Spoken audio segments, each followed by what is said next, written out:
Mapagpalang araw po sa ating lahat. Ang aking pong bahagi ngayon ay mula sa Aklat ng Mga Bilang, Kabanata 11, talata 1 hanggang 4. Ang abo ng pulang baka. Sinabi ni Yahweh kina Moises at Aaron, sabihin ninyo sa mga Israelita na pumili ng isang mapula-pulang dumalagang baka na walang kapintasan at hindi pa napagtatrabaho kahit kailan.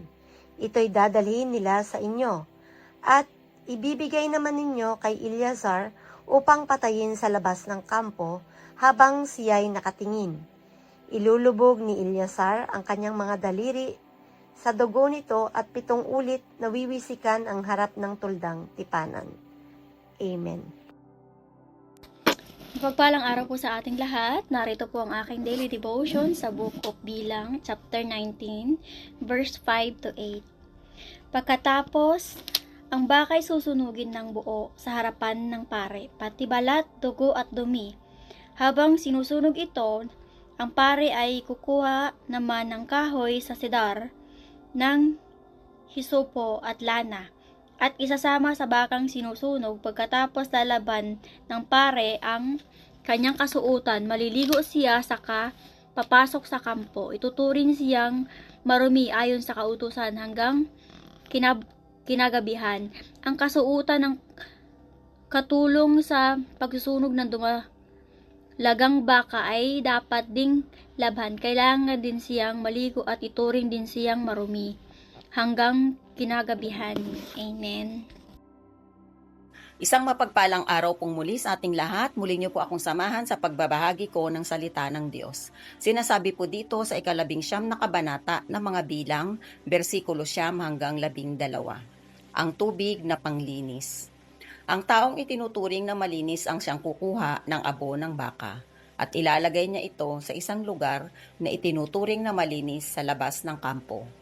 Itatago ito, ngunit gagamitin ng mamamayan ng Israel na panghalo sa tubig na gagamitin sa paglilinis. Ginagawa ang mga seremonyang ito para mawala ang kasalanan. Kailangang labhan ng taong kumuha ng abo ng baka ang kanyang damit at ituturing din siyang marumi buong maghapon. Ang tuntuning ito'y dapat tuparin ng mga Israelita at ng mga dayuhang naninirahan kasama ninyo magpakailanman. Ang sino manghahawak sa bangkay ay ituturing na marumi sa loob ng 7 araw. Kailangang linisin niya ang kanyang sarili ng tubig na panglinis sa 3 at 7 araw. Pagkatapos, ituturing na siyang malinis. Ngunit kung hindi siya maglilinis sa 3 at 7 araw, hindi siya ituturing na malinis. Ito po ang mga salita ng Diyos. Salamat po sa Diyos. Amen. Ang Aklat ng Mga Bilang, Kabanata 11, versikulo 13 hanggang 17. At ang sabi, sino mang humawak ng bangkay at hindi maglinis ng sarili sa pamamagitan ng tubig na panlinis ay nagpaparumi sa tabernakulo ni Yahweh.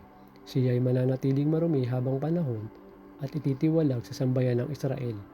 Ito ang tuntunin kapag may namamatay sa loob ng tolda. Lahat ng naroroon o sino mang pumasok doon ay ituturing na marumi sa loob ng 7 araw. Pati mga sisidlang walang takip ay ituturing din na marumi.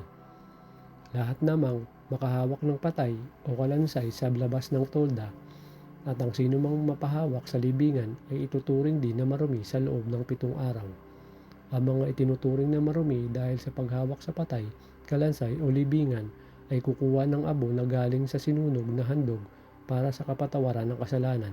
Ilalagay ito sa isang palangganang may sariwang tubig. Ito ang salita ng Diyos. Amen. Our devotion for today is from the book of Numbers, chapter 19, verse 18 to 22. At isang malinis na tao ay kukuha ng isupot, itutubog sa tubig at ibibisik sa tulda at sa lahat ng kasangkapan at sa mga nandoon at sa humipo ng buto o ng bangkay o ng patay o ng libingan. At ibibisik ng taong malinis sa marumi sa 3 araw at sa 7 araw at lilinisin niya siya sa 7 araw at siya ay maglalaba ng kanyang mga suot at maliligo sa tubig at magiging malinis sa hapon. Ngunit ang taong magiging marumi at hindi maglilinis ay ihiwalay ang taong yaon sa gitna ng kapulungan sapagkat kanyang inihawa ang santuaryo ng Panginoon. Ang tubig para sa karumihan ay hindi nawisik sa kanya, siya ay marumi. At ito'y magiging isang palatuntunan magpakailanman sa kanila at yaong nagwiwisik ng tubig para sa karumihan ay maglalaban ng kanyang mga suot at yaong humipo ng tubig para sa karumihan ay magiging marumi hanggang sa hapon. At anumang hipuin ng taong marumi ay magiging marumi at ang taong humipon yaon ay magiging marumi hanggang sa hapon. This is the word of God.